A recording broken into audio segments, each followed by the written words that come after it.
Senhores deputados, senhoras deputadas, ilustre galeria, quem nos acompanha pela internet, por outros meios de comunicação, deputado Rafael, eu subo essa tribuna para fazer um debate, ainda que breve, mais necessário, sobre o significado, o sentido e o alcance do novo programa de aceleração, o PAC, do governo Lula. O que significa o programa de aceleração do crescimento, que já foi um sucesso nos governos que antecederam, ou no governo Lula 1 e 2, e o que significa o programa de aceleração do crescimento, uma necessidade de fazer a expansão do PIB, de fazer a expansão de serviços públicos, de fazer a expansão do Estado, de gerar mais emprego, gerar mais renda e melhorar a vida das pessoas. Deputado Rafael, deputada doutora Viviane, se anuncia para o dia 30 do presente mês um evento que, infelizmente, me parece, não está sendo bem compreendido pela sociedade, com razão. A despeito de vários estados do Nordeste estarem todos eles fazendo pressão junto ao governo federal para, no dia 30, paralisar a atividade das prefeituras, paralisar a atividade das sedes das prefeituras, o debate, na verdade, ele tem que ser entendido pela sociedade como um debate que pode avançar. A razão da queda da arrecadação do FPM se dá em função do aumento da isenção da alíquota de imposto de renda e da isenção de alguns itens de IPI, como carro, produtos da linha branca, diminuição. Se diminui a arrecadação do governo federal, por consequência, é essa arrecadação que impacta o FPM. A única saída para isso, já que a gente não quer aqui aumentar impostos, aumentar a tributação da sociedade, é a gente gerar mais renda, a gente crescer, a gente gerar mais economia. Se nossa economia vai bem, se o PIB cresce a pontos que não eram imaginados, como até agora tem acontecido no ano de 2023, isso vai ser bom para todo mundo. E é a saída para a situação dos municípios. Então, me parece que, ainda que eu entenda a mobilização dos prefeitos, uma vez que há uma queda, de fato, substancial em relação ao que foi repassado de FPM no ano de 2022, não me parece que paralisar a atividade das prefeituras é o melhor caminho para isso. O melhor caminho para a gente solucionar a queda de arrecadação dos municípios é o novo PAC, é melhorar a economia, é aumentar a arrecadação do governo por meio da distribuição de riqueza. Deputado Carlos Lula, você me permite? Deputado Cláudio, permito. Eu permito a Vossa Excelência já fazer a parte, por favor.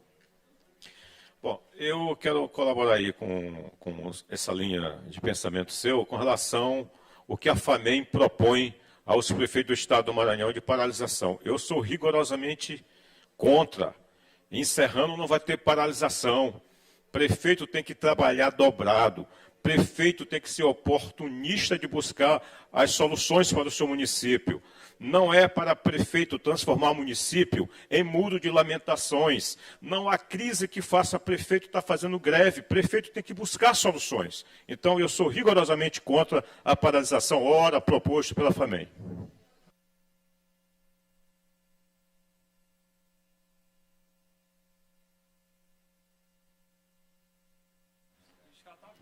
Eu agradeço a intervenção, deputado Cláudio.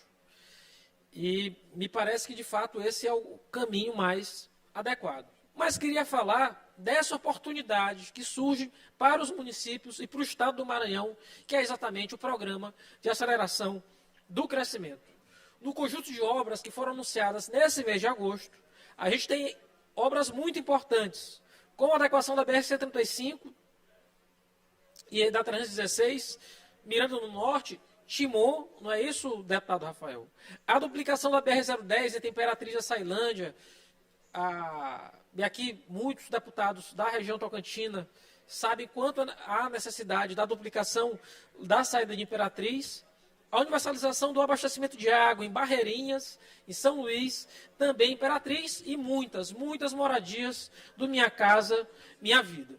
Isso significa, no final das contas, que o Estado brasileiro retoma seu papel como facilitador do desenvolvimento e não como um obstáculo a ele. Isso significa que o governo passa de novamente ajudar as pessoas e não tornar a vida das pessoas mais difícil. Na prática, isso significa cuidar em vez de atrapalhar, deputado Júlio. É isso que a gente esperava do Estado brasileiro e o que vem acontecendo. A partir do próximo mês de setembro, a gente vai ter algumas centenas de milhões de reais em editais para a seleção de projetos em estados e municípios nas seguintes áreas: cidades, urbanização de favelas, abastecimento de água, esgotamento sanitário, resíduo sólido, mobilidade urbana e prevenção a desastres naturais. Eu sei que o deputado Fernando Braide vai estar atento para trazer isso também para a cidade de São Luís. Em relação à saúde, UBSs, policlínicas, maternidades, temas afetos ao deputado Neto Evangelista. Eu tenho certeza que ele vai levar isso para as cidades onde ele atua politicamente. Educação, a gente vai ter creches, escolas, ônibus escolares, deputado Wellington. Cultura, a gente vai ter centros de cultura e projetos de patrimônio histórico. A gente vai ter edital voltado para isso, é uma oportunidade para as cidades. Além, em esporte, a gente vai ter praças esportivas comunitárias, todos editais. É um governo com muitas oportunidades para todas as cidades, sem precisar de intermediação de ninguém. O edital está sendo lançado, é oportunidade para as cidades do Maranhão. Então, a gente está falando, portanto, de uma nova realidade de investimento público diretamente no país. Sem orçamento secreto, tá? O novo PAC vai investir cerca de 1,7 trilhão de reais em todos os estados do Brasil até 2026. 1,3 até 2026 e mais 300 bilhões após 2026. Então, de fato, é dever do poder público que a gente tenha condições de garantir que a economia se desenvolva e que nós estejamos retomando um lugar de destaque no cenário nacional. Isso, infelizmente, nos últimos anos foi esquecido, né? Com a política macroeconômica confusa e nada propositiva, com medidas populistas que não visavam a totalidade da nossa população e que, infelizmente, tem tornado a gente refém de uma situação que é complicada. O Brasil antecipou a taxa de juros muito antes que todo mundo. Agora, quando todo mundo aumenta a sua taxa de juros, a gente tem muita dificuldade de descer. E é exatamente a taxa de juros está num patamar muito alto que nos impede, deputado Zé Inácio, da gente estar ainda no melhor momento. O fundamental é que agora a gente sabe que é muito melhor dialogar e firmar parcerias do que brigar, que era o que o Brasil fazia até o ano passado. Então esse tempo ficou para trás.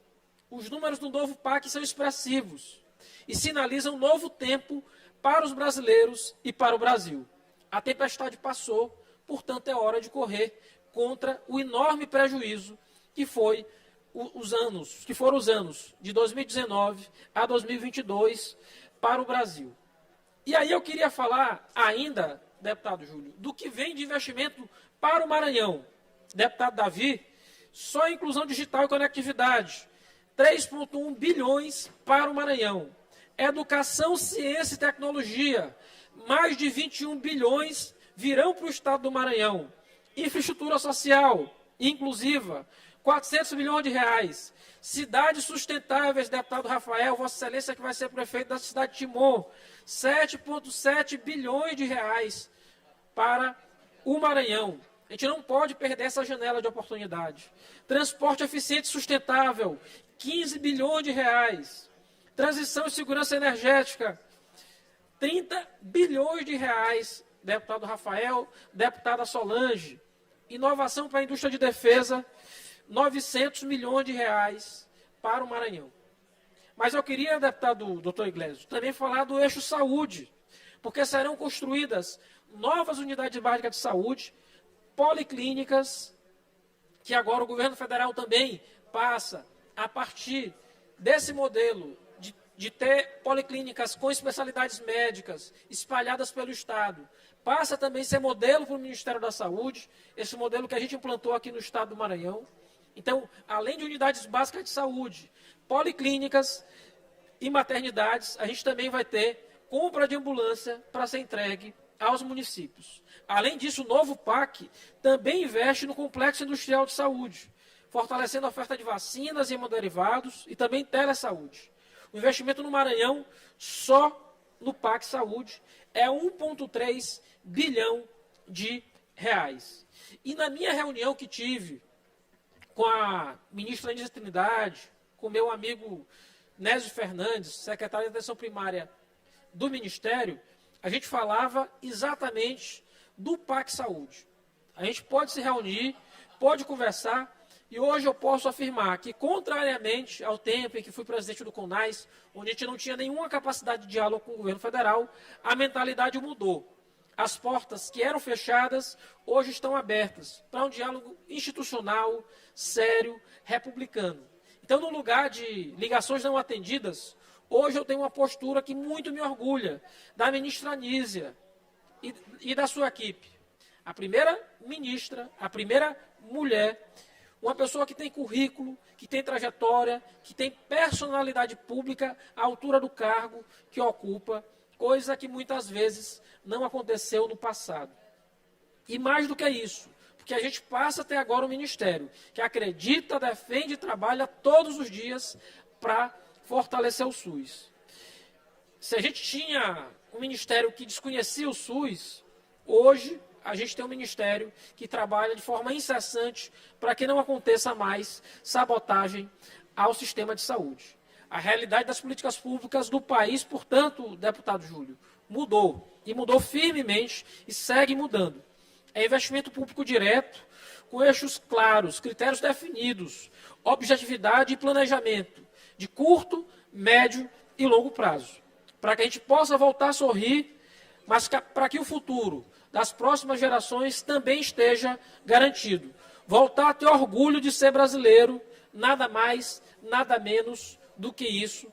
Foi para isso que eu fiz o L, com muito orgulho, e é por isso que eu digo, o PAC do governo Lula é uma oportunidade para a gente deixar de estar chorando e procurar condições de investir em nossas cidades. Mas mais do que isso, o PAC do governo Lula 3, é uma oportunidade que a gente tem de investimento real para mudar a realidade das cidades do estado do Maranhão. Eram essas minhas palavras, senhor presidente.